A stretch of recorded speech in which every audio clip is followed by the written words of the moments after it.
მამაო, დაგლოცეთ? დაგლოცეთ, გიორგი.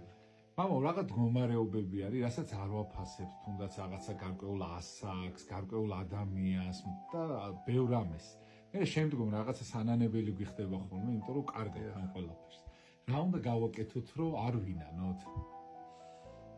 რა არის იცი გიორგი? ძალიან ხშირად ადამიანი ვერ აფასებს იმას, რომ დილაგათინდა თვალს გააღებს და სიმშვიდე აქვს. არადა რამდენი ადამიანი ვერ გააღებს თვალს და გარდაცვლილია.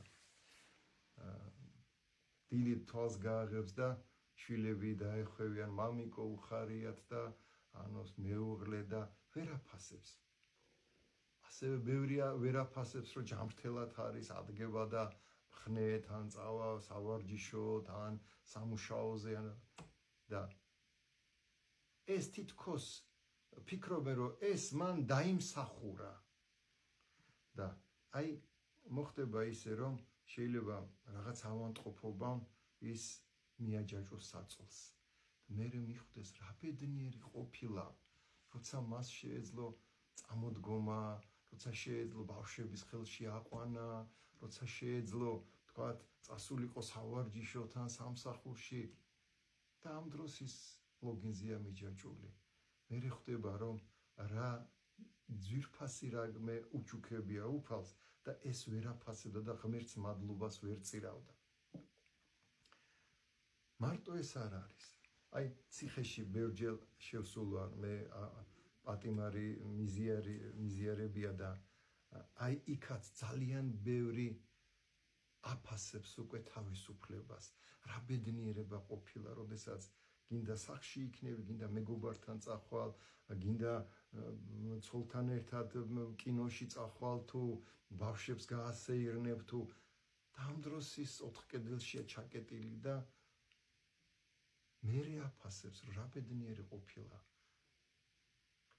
და თავარი რა არის? თავარი ის არის, რომ ადამიანმა ყოველთვის, ყველაფრისთვის უნდა მადლობა შეწიროს უფალს. აი, მე გეტყვი, რომ ის ბედნიერი ადამიანი, რომელიც მიეჯაჭვა საწოლს, ეს ღვთის დიდი წყალობა, რომ ის, როდესაც განიკურნება, მერე უკვე ნამდვილად დააფასებს აი ამ ჯანმრთელობას. ის პატიმარი, რომელიც გამოვა ციხიდან, აი თავისუფლებას მერე უფრო დააფასებს.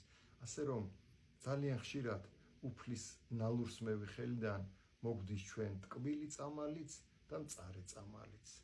სამწუხაროდ ტკბილ წამალს ჩვენ ისე ვღებულობთ, რომ თითქოს დავიმსახურეთ ეს. ეს ხდება მანამდე, სანამ მწარე წამალს არ მოგცემს უფალი და აი მერე ხვდებით რა კარგი ყოფილა ეს ტკბილი წამალი უფლის ხელიდან. ანუ გონიერი ადამიანი ორივე წამალს, ტკბილსაც და მწარესაც მადლიერებით უნდა იღებდეს და ღმერთს უნდა ეუბნებოდეს. დიდება და მადლობა უფალო ყველაფრისთვის, რადგანაც ის, რაც ჩემ თავზე ხდება, ეს ყველაფერი ჩემი სულის ცხონებისთვის ხდება. მე ეს მჯერა და ამისთვის დიდება და მადლობა შენ უფალო.